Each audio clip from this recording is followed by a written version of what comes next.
What's going on, people? I am Swerver, and this is the Opinionated Facts Media Group podcast. I am joined by Journey to be Great and Coco Love tonight. And we're going to be talking about something that may make a few of you guys emotional or sad, but we're going to be talking about the story of Tyre Nichols, age 29. I believe he was a native of Memphis, Tennessee. I think it was about a couple of weeks ago, succumbed to injuries and died in the hospital after being beaten by 5 Memphis police officers. So we're just going to take you through what we know about it so far. And Well, from my understanding, he was on his way home from, it was some park that he was taking pictures at. I don't know if he was a photographer as well. I know he was a skateboarder, and he was headed home, and he was pulled over by 5 police officers. Or I don't know if all 5 pulled him over initially. I'm not sure, but he was pulled over for reckless driving. And I think it just kind of escalated from there. I have not seen the video. I've just seen descriptions of it. I know y'all watched the video. So kind of what did y'all see? I actually caught 2 different angles. One of them was like a camera from like a street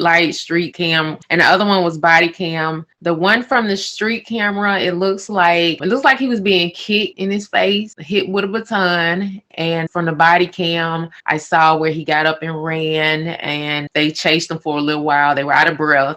Apparently, one of them tried to pepper spray him and ended up spraying himself, which he had to go back to his car and try to wash his eyes out with water. And that's pretty much all. I seen some that were more lengthy, but I just didn't want to watch anymore, because even like you said, the description, the one thing that really kind of gave me chills is him yelling out for his mom during this whole ordeal, and me being a mother of 2 young black men. It just did something to me. So I didn't witness that part, thankfully, because that probably would have, brought tears to my eyes or whatever. So I thought about that same thing, like when they were saying, he called out for his mom. What place you have to be in the mind kind of takes you back to the George Floyd situation. But what are you thinking? What is he thinking at that time? And even if mom was around, or anybody that one of his loved ones were around, what position does that put them in? Obviously, you don't want to be shooting at the police or anything like that. But what do you do in that situation? Do you just stand there and watch? I mean, do you go over there and take a chance on maybe them turning that anger towards you, maybe even shooting and killing you? Like, you know what I'm saying? Like, what do you do in that situation? I think a mother and her child, yeah, I think you put yourself in there. Just like if it was my baby that I have now, like, and something was happening to him to where he needed me and he was screaming out for me, I feel like it would probably be the same way.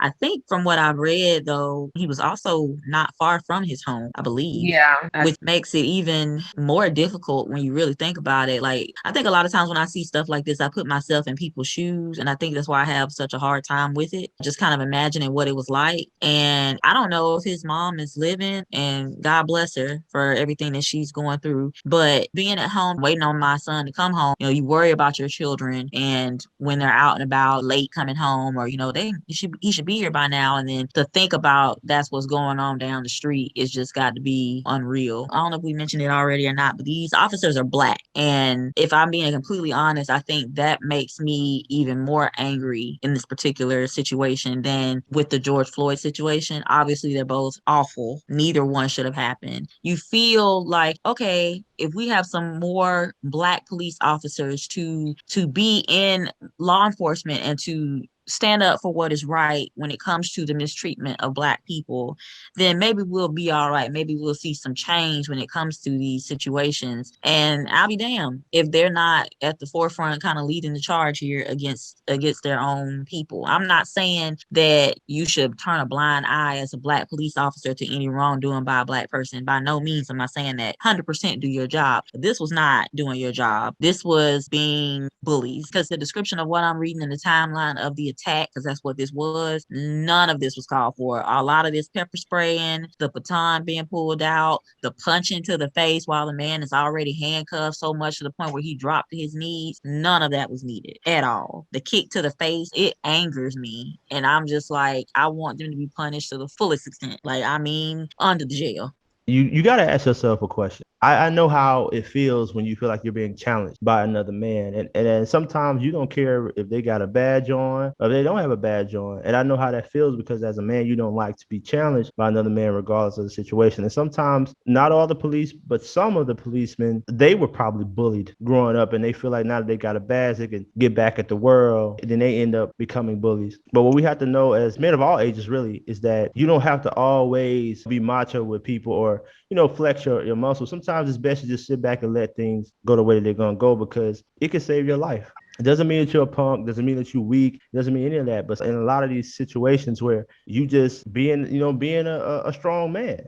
And sometimes doing that can make some other men feel like, oh, well, I got to do this and do that to take control of the situation because they don't know how to control themselves. I think me and Coco was talking about it earlier. Some of these police officers are scared too. They don't know you. They don't know what you got going on. They don't know if you're going to attack them either. So, and then they use the badge as a way to justify the force that they take with you. But what can you use? Because a lot of times, he had some in his hand or I thought this, I thought that, and pow, you're gone. So I'm just saying, try to control yourself and don't resist arrest. If you feel like you was being mistreated, file a complaint, sue later. But right now, we need you to keep control of yourself. And I mean, I will say, obviously, no, he shouldn't have resisted. But at the time, and I'm not making an excuse. I mean, that's a period there. He should not have resisted. However, at the same time, I would have ran too. I mean, I feel like this man was running for his life because the stuff that he was going through wasn't necessary. I just think the whole thing should have been approached differently. And I've heard other ideas or thoughts on, if this was a personal situation. I'm not sure. That hasn't really been said. I'm sure if it was, I hope that comes out later. What was the real premise behind this? Because it was a lot of anger in the situation. Like Swaver said, definitely don't resist. Do what they're asking. Don't be hostile. I mean, I know sometimes when you're pulled over or whatever the case might be, like, you probably irritated or whatever. You feel like you didn't do anything wrong. But the most important thing is making it home. This young man, he was 29 and he had a 4-year-old son. And that's really what it comes down to, whatever, like, that breaks my heart. It's like, no matter what happens at this point, the family might sue the city of Memphis or whatever, and they'll probably win. These guys are going to go to jail and serve time for sure. But that doesn't bring him back. It doesn't. And unfortunately, I hate to say it, but I don't think that's going to stop something like this from happening again either, because I thought it was going to stop with George Floyd, and here we are. But the most important thing is the fact that his son has to go without a father. And it's just like, I don't know. What do you do with that? What can you do about that? Yeah. I mean, all of us have kids on the show. So, yeah, we know. Sons. Yeah. Black sons. Yeah. Right. So we just want to touch on this real quick, you guys, because it's a part of what we do. I know a lot of you guys come on here and we talking about, when you listen to us, we're talking about different things related to men and women and, just that type of relationship. But we actually cover all relationships because that's what we try to do. We're trying to build a better community through the power of conversation. We just need to talk about these things and share our opinions and explore the facts so that we can get to a better community. And so that's why we decided that we wanted to cover this. Man, rest in peace to Mr. Nichols and condolences to his family, because I just couldn't imagine, man, for your brother, your uncle, your son, your nephew to go out like that, man. And then they posting it all over social media and just seeing it, man. It's just a nightmare being relived over and over. I am Swaver. I'm joined by Coco Love and Journey to Be Great. This is Opinionated Facts Media Group podcast. Until next time, peace.